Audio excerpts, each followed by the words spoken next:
Ante toda renuncia, el hombre sufre. O sea, las personas cuando tienen que renunciar a cosas que les han causado cierta comodidad, cierto placer, y que se tiene que renunciar a esas cosas, pues siempre hay un sufrimiento. Hay muchas cosas en nuestra vida que a veces nos están apartando de Dios, pero que nos causan cierto placer en la carne.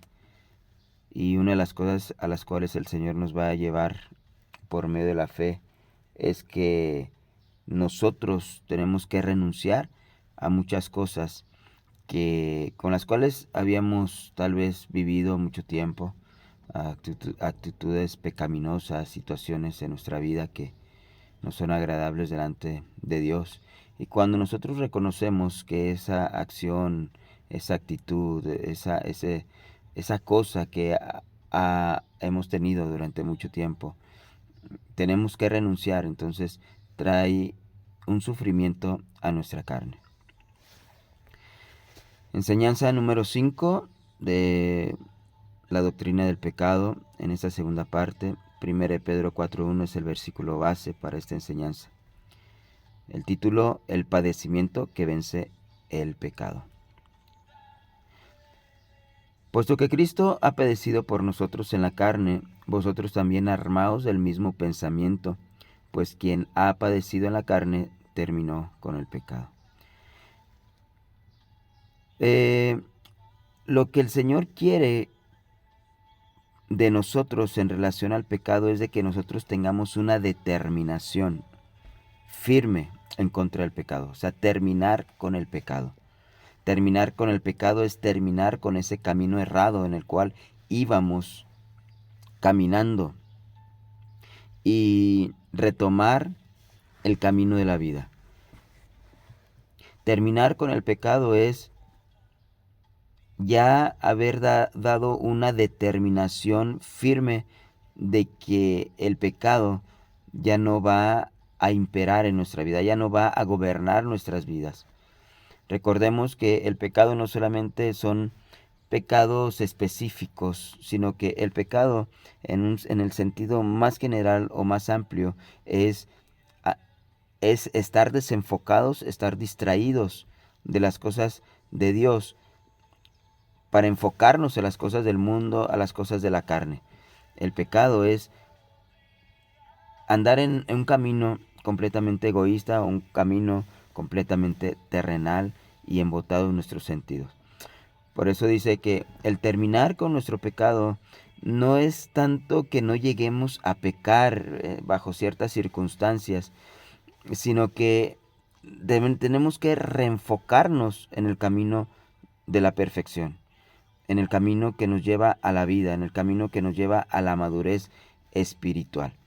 Y cuando nosotros determinamos eso en nuestras vidas, de darle un giro de enfoque, un giro de propósito a nuestra vida, cuando renunciamos a esos proyectos que muchas veces nos estaban separando de Dios para reenfocarnos a las cosas del Señor, eso va a traer un padecimiento a nuestra carne. Por eso dice que quien ha padecido en la carne, ¿por qué padece en la carne?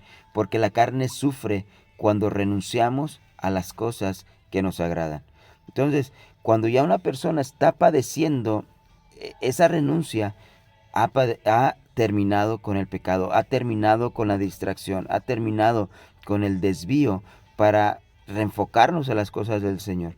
Y el versículo base dice que Cristo padeció en la carne, no porque Él tuviera que renunciar a pecados, sino padeció en la carne porque aunque hubo en Él tentaciones, como, como dice Hebreos 4:15, que Él, mm, él tuvo tentaciones, o él fue tentado en todo según nuestra semejanza, pero sin pecado. Él tuvo que soportar pruebas, él tuvo que soportar tentaciones y mucha persecución en la carne. Dice que lo hizo por nosotros y que nosotros tenemos que tener el mismo pensamiento. Eso es algo parecido a lo que dice Filipenses 2:5, cuando dice que haya pues en vosotros este sentir que hubo también en Cristo Jesús. Que nosotros tenemos que buscar el ejemplo y tener la misma actitud que tuvo nuestro Señor Jesucristo ante el mundo, ante el pecado, una actitud también de amor, una actitud de entrega y de consagración al Señor. Solamente de esa manera vamos a realmente poder afirmar que hemos terminado con el pecado.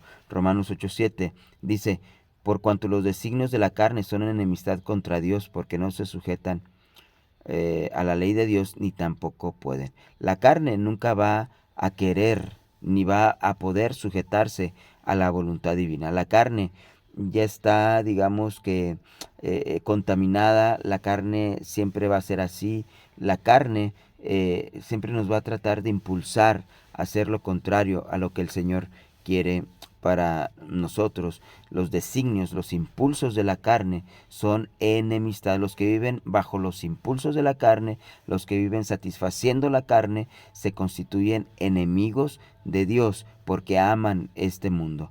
Por eso, 2 Timoteo 2, 3 y 4 nos habla de que nosotros tenemos que vernos como soldados de nuestro Señor Jesucristo y como soldados vamos a sufrir guerra. Como soldados vamos a tener que enfrentar una guerra no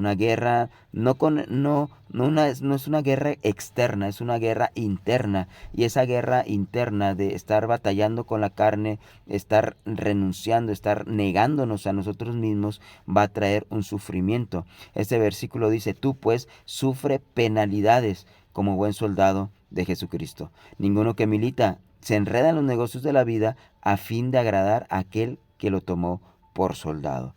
Los negocios de la vida son los negocios de placer, son los negocios que nos llevan a una vida completamente egoísta.